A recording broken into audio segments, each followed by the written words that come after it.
Hello everyone, welcome to my YouTube channel Amit Mishra e learning centre.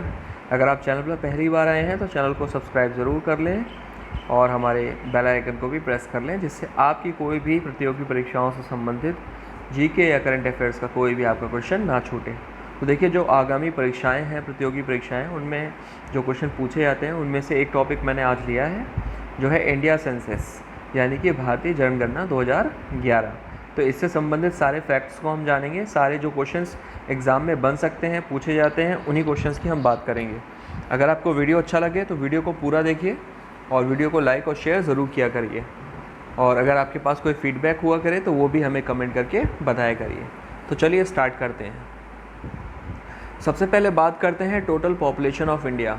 अगर 2011 जनगणना की बात करें तो भारत की जो पॉपुलेशन थी इंडिया की, वो कितनी थी? 121.08 करोड़, यानी कि लगभग 122 करोड़ लोग इसकी पॉपुलेशन थी 2011 जनगणना के अनुसार। अब हम बात करते हैं सेक्स रेशियो की। फीमेल्स पर 1000 मेल्स, इसका मतलब क्या है? 1000 आदमियों के परिप्रेक्ष्य में कितनी महिलाएं हैं? 943। तो ये सेक्स रेशियो था। अब देखिए, इससे भी क्वेश्चन पूछा जाता है, ठीक है।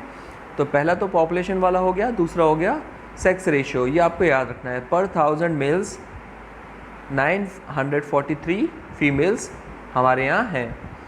अब बात करते हैं डेंसिटी की। डेंसिटी का मतलब क्या है? घनत्व, यानी कि एक स्क्वायर किलोमीटर में कितने लोग रहते हैं।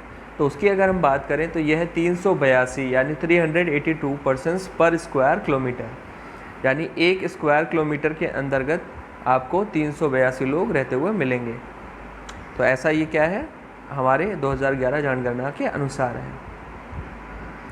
अब देखिए, क्रूड बर्थ रेट क्या है? 22.5%। क्रूड डेथ रेट क्या है? 7.3%।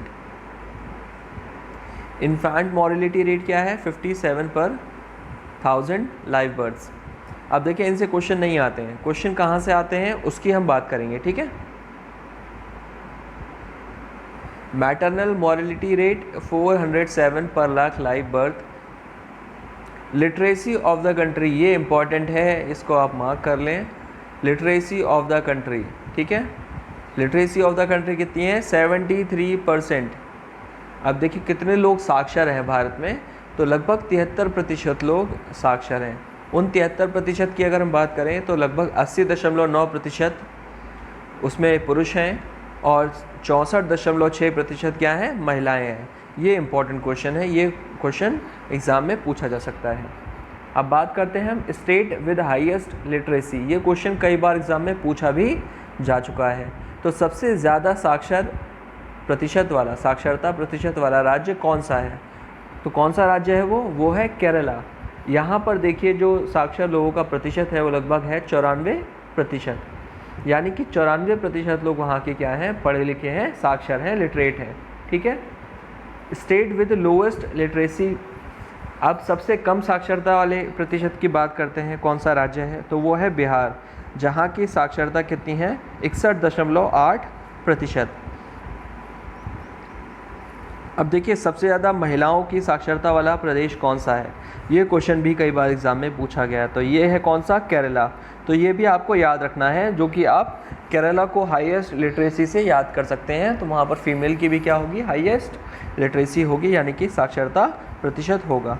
कितनी महिलाएं वहाँ पर साक्षर हैं? तो लगभग 92.1% महिलाएं वहाँ पर साक्षर आपको मिलेंगी। अब बात करते हैं सबसे कम साक्षरता वाले प्रदेश की, तो वो है बिहार, 51.5%, यानी लगभग 51.5% वहाँ की महिलाएं खाली साक्षर हैं, पढ़ी लिखी हैं। अब देखिए, बात करते हैं स्टेट हैविंग हाईएस्ट डेकेटल ग्रोथ, यानी कि जो हमारी जनसंख्या वृद्धि है उसमें सबसे तेज़ी से कमी किस में देखी जा रही है? तो वो राज्य है मेघालय, जहाँ पर 27.9% की जो हार्स हुआ है, वो जो वृद्धि कम हुई है उसका प्रतिशत है ये 27.9%। यहाँ की आबादी घट रही है। अब बात करते हैं स्टेट हैविंग हाईएस्ट पॉपुलेशन। सबसे ज़्यादा जनसंख्या वाला प्रदेश कौन सा है? तो वो कौन सा है? उत्तर प्रदेश है। लगभग 20 करोड़ यहाँ की आबादी है, 19.98 करोड़, 19.98 करोड़। तो ये आपको ज़रूर याद रखने हैं, क्योंकि ये क्वेश्चंस ज़रूर एग्ज़ाम में पूछे जाते हैं। स्टेट हैविंग लोवेस्ट पॉपुलेशन, सबसे कम जनसंख्या वाला राज्य कौन सा है? तो सबसे कम जनसंख्या कौन से राज्य में है? सिक्किम में है। तो सिक्किम में कितनी आबादी है? 6,10,000 मात्र आबादी है। सिक्किम की राजधानी आपको याद रखनी है गंगटोक, ठीक है। State with highest population density, अब सबसे ज़्यादा घनत्व आबादी वाला प्रदेश कौन सा है? तो वो है बिहार। यहाँ पर 1106 लोग आपको देखे जा सकते हैं पर स्क्वायर किलोमीटर में। और सबसे कम डेंसिटी वाला कौन सा है? अरुणाचल प्रदेश। यहाँ पर आपको पर स्क्वायर किलोमीटर में सिर्फ 17 लोग देखे जा सकते हैं। अब सबसे ज़्यादा सेक्स रेशियो कहाँ पर है? तो सेक्स रेशियो का सीधा संबंध किससे है? पर 1000 मेल्स इज़ 1084 फीमेल्स, यानी 1000 पुरुषों के विपरीत में 1084 महिलाएं हैं। यानी यहाँ पर महिलाओं का जो सेक्स रेशियो है, महिलाओं की संख्या है, वो अधिक है पुरुषों की तुलना में। State having lowest sex ratio, तो ये है हरियाणा की। 879 यहाँ की सेक्स रेशियो, यानी कि 1000 मर्दों के अगर हम विपरीत देखें तो सिर्फ 879 महिलाएं हैं। अब देखिए भारत की बात करते हैं, तो भारत का लगभग 2.4% पूरा जो हमारा भूमि क्षेत्र है पूरे विश्व का कितना है? 2.4%। और अगर हम नंबर्स की बात करें तो नंबर में कितना है? तो 135.79 मिलियन स्क्वायर किलोमीटर। अब यहाँ की आबादी बात करते हैं तो 17.5% पूरी विश्व की जो आबादी है उसका भारत में पाया जाता है। यानी कि 17.5% आबादी कहाँ है? भारत में है। और भारत जनसंख्या के मामले में कौन सा है? कौन सा देश है? दूसरे नंबर का देश है। पहले नंबर पे है चाइना। चलिए अब बात करते हैं लाइफ एक्सपेक्टेंसी एट बर्थ।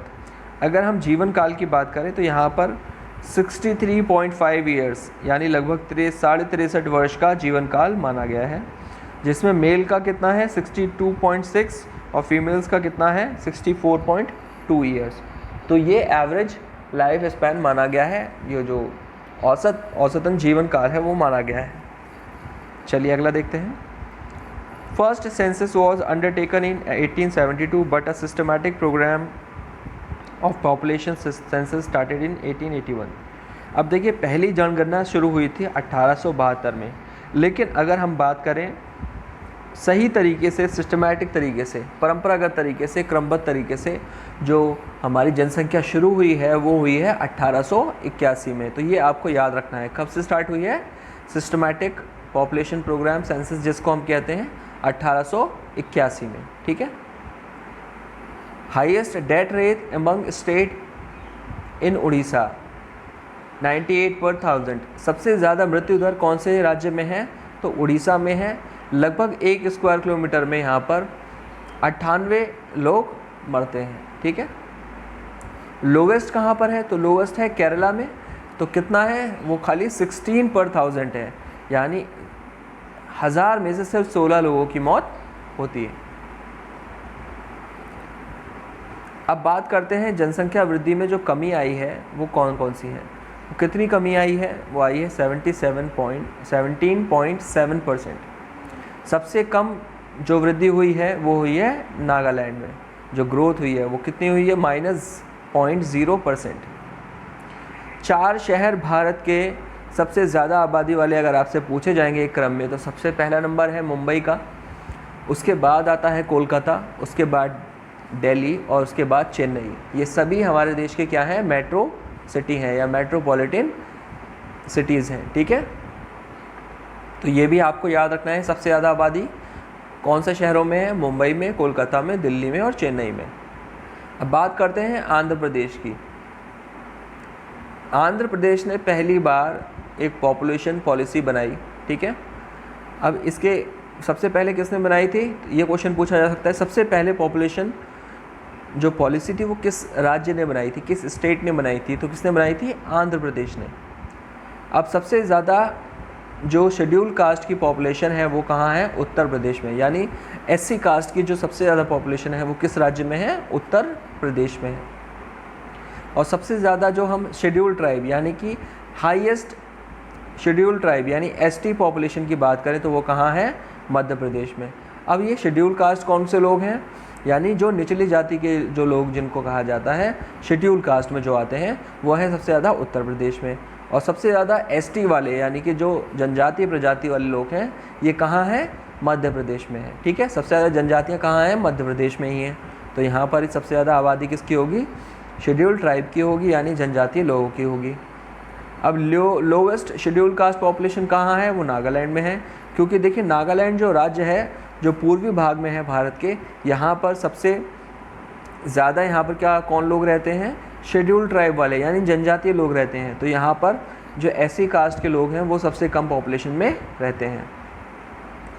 अब सबसे कम एसटी पॉपुलेशन कहाँ पर है? तो वो है पंजाब में, क्योंकि पंजाब में अधिकतर लोग कौन हैं? सिख लोग हैं। तो यहाँ पर जो पॉपुलेशन है वो शेड्यूल ट्राइब वालों की यानी जनजातीय लोगों की बहुत कम है। अब देखिए बात करते हैं नेशनल पॉपुलेशन स्टेबलाइजेशन फ़ंड। इसका नाम बदल के ये जो अभी तक राष्ट्रीय जनसंख्या स्थिरता जो फंड था इसका नाम बदल के क्या कर दिया है? जनसंख्या स्थिरीकरण कोष, इसका नाम 2003 में बदल दिया गया है। तो ये कुछ फैक्ट थे हमारी जनसंख्या 2011 से संबंधित, और ये क्वेश्चन ज़रूर एग्ज़ाम्स में पूछे जाते हैं। इन क्वेश्चंस को आप अच्छे से याद कर लीजिए। बहुत सारे क्वेश्चंस बार बार रिपीट हो चुके हैं, और जो आने वाली परीक्षाएं हैं एसएससी की, रेलवे की, यूपी लेखपाल की, इन सभी में ये क्वेश्चंस बार बार रिपीट होते जा रहे हैं। जितने भी स्टेट लेवल के एग्ज़ाम हैं उनमें तो ये मान के चलिए कि एक क्वेश्चन 2 क्वेश्चन आपको ज़रूर मिलते हैं जनसंख्या से। तो मैं उम्मीद करता हूँ आपको ये वीडियो अच्छा लगा होगा। वीडियो अच्छा लगा हो तो लाइक कीजिए और वीडियो को शेयर कीजिए। अगर चैनल को सब्सक्राइब नहीं किया है तो सब्सक्राइब कर लीजिए, और हमें कमेंट करके बताइए आपका कौन सा फेवरेट पार्ट था।